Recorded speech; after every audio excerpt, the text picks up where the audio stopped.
دیکھیں جی، آج شوال المکرم کی 5 تاریخ ہے 1440 ہجری۔ ہر عید پہ کوشش ہوتی ہے کہ کچھ نہ کچھ میسج امت تک پہنچایا جائے۔ تازہ تازہ رمضان المبارک کا مہینہ گزرا ہے اور عبادت کی وجہ سے دل بھی پسیچے ہوتے ہیں، بات سمجھ بھی آ جاتی ہے۔ باتیں کرنے کو تو بہت زیادہ ہیں، لیکن ایک کریٹیکل بات جو آج صبح میرے ذہن میں آئی وہی آپ کے ساتھ شیئر کر لیتا ہوں۔ قرآن حکیم میں ایک آیت ہے، سورہ الاعراف کی آیت نمبر 179۔ یہ قرآن حکیم میں چند سخت ترین آیات میں سے ہے، اور اس میں اللہ تعالیٰ کی طرف سے ایک بہت بڑا یونیورسل ٹروتھ اور بڑی ہی ایک ڈینجرس خبر انسانیت تک پہنچائی گئی ہے۔ اعوذ باللہ من الشیطان الرجیم، بسم اللہ الرحمن الرحیم۔ وَلَقَدْ ذَرَأْنَا لِجَهَنَّمَ كَثِيرًا مِنَ الْجِنِّ وَالْإِنسِ، اور بے شک جنوں اور انسانوں کی اکثریت ہم نے پیدا ہی دوزخ کے لیے کی ہے۔ اللہم اجرنا من النار، آمین۔ لیکن یہ اللہ نے کوئی ظلم نہیں کیا، بلکہ اللہ تبارک و تعالیٰ نے اس کی ریزن بھی بتائی ہے۔ یہ اللہ کا ایکسپرٹ اوپینین ہے کہ یہ جو انسانیت اور جنات یہاں پہ آباد ہوئے ہیں، ان میں سے الٹیمیٹلی اکثریت دوزخ میں ہی جائے گی۔ بڑے کم لوگ ہوں گے جو جنت میں جانے میں کامیاب ہوں گے، جو سورۃ العصر میں بھی آیا، والعصر ان الانسان لفی خسر۔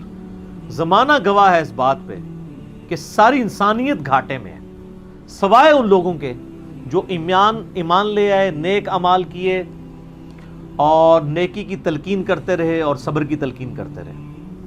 اس کے علاوہ پوری کی پوری انسانیت گھاٹے میں ہے۔ اور دیکھ لیں، زمانہ گواہ ہے کہ حضرت نوح علیہ السلام کے مخالفین تباہ و برباد کر دیے گئے، صرف 78 لوگ جو ہیں وہ کامیاب ہوئے۔ حضرت لوط علیہ السلام کی 2 بیٹیاں ان کے ساتھ بچائی گئیں، ان کی اپنی بیوی بھی، اور پوری قوم تباہ کر دی گئی۔ پوری انسانیت گھاٹے میں چلتی آ رہی ہے، سوائے ان لوگوں کے کہ جو ایمان لے آئیں گے، نیک اعمال اختیار کریں گے اور حق بات کی تلقین کریں گے اور صبر کی۔ یہاں پہ سورہ الاعراف کی آیت نمبر 179 میں ہے کہ بے شک جنوں اور انسانوں کی اکثریت پیدا ہی دوزخ کے لیے ہوئی ہے۔ بولے اعوذ باللہ تعالی۔ لہم قلوب لا یفقہون بہا، ان کو ہم نے دل دیے تھے، عقل دی تھی، لیکن وہ اس سے سوچتے ہی نہیں ہیں۔ وَلَهُمْ أَعْيُنٌ لَا يُبْصِرُونَ بِهَا، ان کو ہم نے آنکھیں دی تھیں لیکن آنکھوں سے دیکھنے کا سا دیکھنا نہیں دیکھتے، عبرت نہیں پکڑتے۔ وَلَهُمْ آذَانٌ لَا يَسْمَعُونَ بِهَا، اور ان کو ہم نے کان دیے تھے لیکن سننے والا سننا سنتے ہی نہیں ہے۔ أُولَئِكَ كَالْأَنْعَامِ بَلْ هُمْ أَضَلُّ، ایسے لوگ چوپایوں کی مانند ہیں بلکہ ان سے بھی بدتر ہیں، جو اپنی عقل، آنکھیں اور کان استعمال کر کے حق بات تک پہنچنے کی کوشش نہیں کرتے۔ اولئک هم الغافلون، ایسے ہی لوگ ہیں جو اصل میں غافل ہیں۔ تو اللہ تعالیٰ نے یہ یعنی اس میں ایک غیبی خبر دے دی ہے کہ الٹیمیٹلی یہ ہونے والا ہے۔ مطلب کیا کہ اب جس نے تیاری کرنی ہے وہ خود تیاری کر لے۔ اس کو میں ایک مثال سے سمجھاتا ہوں کہ اس وقت تقریباً یہاں پہ 80 کے قریب لوگ بیٹھے ہیں، اور میں یہ کہوں کہ میں ایک گولی چلاؤں گا جس کو بھی لگ جائے، تو ہم میں سے کیا ہر شخص یہ سوچے گا کہ یار ایک ہی گولی ہے، 80 بندے ہیں، کسی اور کو ہی لگے گی، ضروری ہے مجھے ہی لگنی ہے؟ ایسا تو کوئی نہیں سوچے گا، سب دڑکی لگا دیں گے۔ لیکن آخرت کا معاملہ کیا ہے؟ بخاری اور مسلم دونوں کی حدیث ہے، متفق علیہ، کہ آدم علیہ السلام کو حکم ہوگا کہ جنتیوں اور دوزخیوں کو الگ کرو۔ حضرت آدم علیہ السلام پوچھیں گے کہ اے اللہ کتنے جنتی اور کتنے دوزخی؟ تو اللہ تعالیٰ فرمائے گا ہر 1000 میں 999 دوزخی اور صرف 1 جنتی۔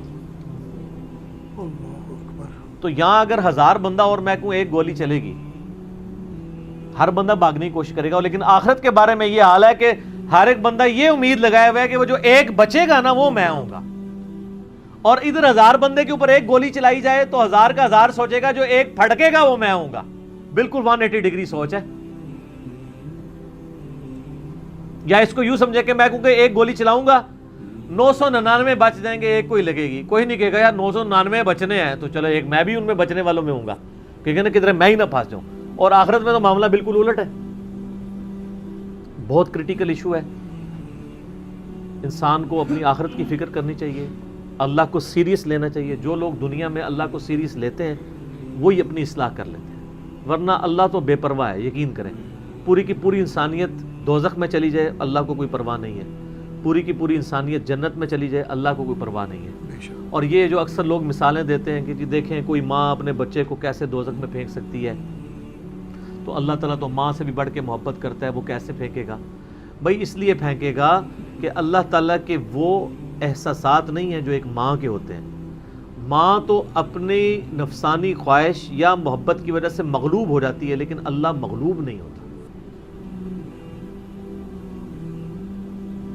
اللہ تعالیٰ کیا فرعون سے اس کی ماں سے بڑھ کے محبت کرتا ہے جو اس کا باغی ہے؟ یہ محبت تو ان لوگوں کے لیے جو اس کے تابع فرمان ہو. جو اللہ کے دشمن ہیں ان کے بارے میں تو اللہ تعالیٰ فرماتا ہے انا من المجرمین منتقمون، ہم مجرموں سے انتقام لے کے چھوڑیں گے. ان کے لیے یہ معاملہ نہیں ہے. ہمیں تو یہ بتایا گیا ہے اللہ تعالیٰ ایک بوڑھی نانی اماں ہے جس نے یہ ایک نعوذ باللہ ایک سسٹم چلایا ہوا ہے، اینڈ پہ سب کچھ چھوڑ دے گا. نہ، اگر یہ بات ہوتی تو انبیاء کرام علیہ السلام کی تعلیمات اس طرح کی نہ ہوتی کہ لوگ جو ہے وہ کیجول زندگی گزارنا شروع کرتے ہیں. بڑی سٹرکٹ تعلیمات ہیں. جامعہ ترمذی میں حدیث ہے کہ سیدنا عثمان غنی رضی اللہ تعالیٰ عنہ علیہ السلام کے بارے میں آتا ہے کہ وہ جب کبھی قبرستان جاتے تو اتنا روتے کہ ان کی داڑھی آنسوؤں سے تر ہو جاتی. تو اصحاب پوچھتے کہ آپ کے سامنے جب جہنم کا ذکر ہوتا ہے آپ پہ اتنی خشیت طاری نہیں ہوتی، لیکن قبرستان میں قبر کے سامنے یہ معاملات آپ کے ساتھ کیوں ہوتے ہیں؟ تو انہوں نے کہا کہ میں نے نبی علیہ السلام سے خود سنا تھا کہ قبر آخرت کی منزلوں میں سے پہلی منزل ہے، جس کی یہ منزل پھنس گئی اس کی اگلی منازل مشکل ہو جائیں گی، اور جس کی یہ منزل آسان ہوئی اس کی اگلی منازل آسان ہوتی چلی جائے گی. یہ وہ شخص کہہ رہا ہے جسے 3 دفعہ جنت کی بشارت ملی ہوئی ہے. ہمارے پاس کوئی جنت کا ٹکٹ نہیں ہے اور ہماری بے پرواہی اپنے عروج کے اوپر ہے. اسی کو پنجابی میں کہا جاتا ہے نا، عقل نہ ہوئے تے موجیں ہی موجاں، عقل ہوئے تے سوچیں ہی سوچاں. جسے عقل نہیں ہوگی وہ موجیں مارے گا کیونکہ اسے پتہ نہیں ہے نا، لیکن جسے عقل ہوگی وہ سوچے گا کہ یار یہ معاملہ تو بڑا خطرناک ہونے والا ہے. صحیح بخاری میں حدیث ہے، نبی علیہ السلام نے فرمایا آپ ایک جگہ سے گزرے، کچھ اصحاب آپس میں یعنی ہنسی مذاق کرتے ہوئے ہنس رہے تھے، تو آپ کھڑے ہو گئے. آپ نے فرمایا جو کچھ میں جانتا ہوں نا اگر تم جان لیتے تو بہت کم ہنستے، زیادہ رویا کرتے. بہت سیریس کیس ہونے والا ہے. صحیح مسلم میں حدیث ہے، آپ علیہ السلام فرمایا میں نے ارادہ کیا کہ میں اللہ سے دعا کروں کہ تمہیں عذاب قبر سنوا دے. دکھانے والی تو کہانی ختم سر، سنوا دے. لیکن مجھے ڈر ہوا کہ اگر تم نے عذاب قبر سن لیا تم اپنے مردوں کو دفنا نہیں چھوڑ دو گے، ایسی خشیت تم پہ طاری ہو جائے گی. لیکن یہ اللہ تعالیٰ نے سب کچھ پردے میں رکھا ہوا ہے سر. صحیح بخاری میں حدیث ہے کہ میت جو ہے وہ چارپائی پہ کلام کرتی ہے. نیک میت کہتی ہے مجھے جلدی جلدی میری جگہ کی طرف لے چلو، اور جو بری میت ہے وہ چیخو پکار کرتی ہے کہ مجھے کہاں لے کر جا رہے ہو. اور نبی علیہ السلام کے الفاظ ہیں صحیح بخاری میں کہ زمین و آسمان کی ہر مخلوق اس کی چیخیں سنتی ہے سوائے جنوں اور انسانوں کے، کیونکہ جنوں اور انسانوں کو اللہ تعالیٰ نے غیب کے پردے میں یہ چیزیں رکھی ہیں نا، اسی کے اوپر تو جنت ہے. ان الذین یخشون ربهم بالغیب لہم مغفرۃ واجر کبیر. جو لوگ بن دیکھے اپنے رب سے ڈرتے ہیں ان کے لیے مغفرت ہے اور اجر کبیر ہے. دیکھ کے تو سب نے مان لینا ہے، پھر سر اس سے بھی آگے اگر آپ چلے جائیں، صحیح بخاری میں یہ حدیث موجود ہے کہ جب میت کو سوالات کے جوابات نہیں آتے نا تو فرشتے اس سے پوچھتے ہیں کہ تجھے سوالات کے جوابات جو نہیں آئے یہ کیا معاملہ تیرے ساتھ ہوا؟ تو وہ کہتا ہے میں تو وہی کہتا تھا جو لوگ کہتے تھے، سن سنا کے سننی، ٹنی پڑھ پڑھا کے سننی نہیں. تو فرشتے کہتے ہیں تو نے خود پڑھ کے سمجھنے کی کوشش کیوں نہیں کی؟ پھر فرشتے اسے ایک گرز مارتے ہیں جس سے وہ زمین کے اوپر بالکل جس کو کہتے ہیں نا پیرلل ہو جاتا ہے، زمین کے خاک بن جاتا ہے. اور اس کی جو گرز کی اگینسٹ اس کی چیخو پکار ہے اس کو جن و انس کے علاوہ تمام مخلوقات سنتی ہے. اگر یہ سن لیں تو ظاہر ہے یہ تو پھر انسان کے بچے نہ بن جائیں. یہ اللہ نے پردہ رکھا ہے، ورنہ تو آپ بڑے بڑے بزرگوں کو دفنا کے نکل رہے ہو نا، ان کے پردے جو ہے نا وہ جنازہ یعنی اس قبرستان کے گیٹ تک پہنچتے ہوئے ساری بزرگی کھل گئی ہو، دڑل کی بات پیچھے سے آ جائے، ٹھیک ہے، لوگ ایسے بزرگی کا دعویٰ بھی پھر چھوڑ دیں گے، وہ ڈرتے رہیں گے نا. تو یہ اللہ نے پردے رکھے ہوئے ہیں. تو اس عید کے اوپر میں یہی پیغام دوں گا کہ اللہ کو سیریس لیں، اور سیریس لینے کا پھر مقصد یہ ہے کہ یہاں پہ ہمارے سب کانٹیننٹ میں کیا ہوتا ہے، یہاں پہ وہ پی کے والا ہی کام چل رہا ہے، دکھلاوا ہی سارا کے سارا چل رہا ہے. سب کانٹیننٹ میں انڈیا، پاکستان، بنگلہ دیش، افغانستان کے اندر یہ ہے کہ اگر کوئی شخص خدا کی طرف راستہ بھی اختیار کرتا ہے نا، تو زیادہ زیادہ کیا کرتا ہے وہ، کہ وہ کسی کی ماں مر گئی، کسی کا جوان بیٹا مر گیا، کسی کو کوئی بیماری آئی، وہ اللہ کی طرف لگتا ہے تو پہلے کیا کرتا ہے، داڑھی رکھ لیتا ہے، تسبیح پکڑ لیتا ہے، مسجد کی طرف آنا شروع کر دیتا ہے، اور اس مسجد کی طرف جو اس کے محلے کی مسجد ہوتی ہے، وہ ایک پریکٹسنگ مسلمان نہیں بنتا، وہ ایک پریکٹسنگ بریلوی یا پریکٹسنگ دیوبندی یا پریکٹسنگ اہل حدیث اور شیعہ بن جاتا ہے. اگر اس کے محلے کی مسجد بریلویوں کی ہوتی ہے تو وہ ایک پریکٹسنگ بریلوی بن کے سامنے آ جاتا ہے. ہونا ہی چاہیے کہ اب تم خدا کی طرف راستہ اختیار ہی کیا تو سب سے پہلے علم حاصل کرو. انما یخشی اللہ من عبادہ العلماء، اللہ کی خشیت تو اہل علم کو ہے. علم نہیں حاصل کرتے، جو جدھر لگے نا اسی طرف چل پڑتا ہے. ہونا تو چاہیے کہ آپ پہلے ہی دیکھیں کہ میں قرآن و سنت کا علم حاصل کروں، میں دیکھوں کہ یار کون سے نظریات درست ہیں، کن چیزوں کے اوپر اللہ تعالیٰ نے پکڑ کرنی ہے، کن چیزوں کے اوپر اللہ تعالیٰ نے فرائض میرے اوپر لگائے. وہ کوئی بھی علم نہیں حاصل کرتا، کوئی جدھر لگا ہے ادھر. ہمارے محلے میں نے بتایا کہ ایک پوری فیملی قادیانی ہو گئی تھی، یہ میری پیدائش سے پہلے کی بات ہے. صرف ان کے گھر اولاد نہیں ہوتی تھی، بچی پیدا ہوئی، وہ والد پہلی دفعہ گیا مسجد میں، وہ قادیانیوں کی عبادت گاہ تھی، وہ قادیانی ہو گیا، پوری نسل ان کی قادیانی ہے. یہ ہماری ٹوٹل تحقیقات ہیں. ہمارے سب کانٹیننٹ کے معاشرے میں لوگ پریکٹسنگ اپنے فرقوں کے بنتے ہیں، علم حاصل نہیں کرتے. یہی وجہ ہے کہ پوری زندگی کبھی یہ نوبت ہی نہیں آتی کہ میں دیکھوں. حالانکہ دنیاوی معاملات کے اندر سب سے پہلے لوگ، کسی نے مکان بھی بنانا ہے نا، وہ کئی ٹھیکیداروں سے مشورہ کرتا ہے، کئی مٹیریل والوں کو ملتا ہے. کہ کیا ہوتا ہے کہ وہ صبح مکان شروع کرا دیتا ہے، پوری فیزیبلٹی بناتا ہے، پوری پلاننگ کرتا ہے. لیکن ایک دین کے اوپر چلنا ہے جس کے لیے کوئی پلاننگ نہیں، کوئی فیزیبلٹی نہیں، جو جدھر لگے وہ لگ جاتا ہے.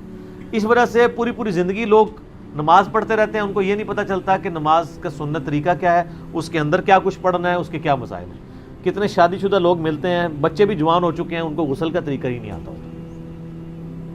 تو علم بنیادی چیز ہے، اس کے اوپر بنیاد رکھیں، اس کے بعد جو ہے وہ آخرت کی طرف آپ کی رہنمائی ہوگی. لیکن علم کے بغیر کچھ بھی نہیں ہوگا. اس لیے میں اس عید کے موقع پر ریکویسٹ کروں گا، جہاں تک بھی ہماری بات پہنچتی ہے، کہ یہ سچائی کا پیغام سب سے پہلے اپنے اوپر لاگو کریں، پھر جاگو اور جگاؤ کی مہم شروع کریں. انسانیت کو بتائیں کہ کتنی بڑی مشکل میں وہ پھنسنے والے ہیں، کتنا بڑا معاملہ ان کے ساتھ ہونے والا ہے. اور یہ اتنا بڑا معاملہ ہے کہ یہ تو چوکوں پہ کھڑے ہو کے اور بڑی بلڈنگز کی چھتوں پہ کھڑے ہو کے اسپیکر فٹ کر کے لوگوں کو یہ بتانے کی ضرورت ہے. وَلَقَدْ ذَرَأْنَا لِجَهَنَّمَ كَثِيرًا مِنَ الْجِنِّ وَالْإِنسِ، بے شک جنوں اور انسانوں کی اکثریت دوزخ کے لیے پیدا ہوئی ہے، تو بچ جاؤ.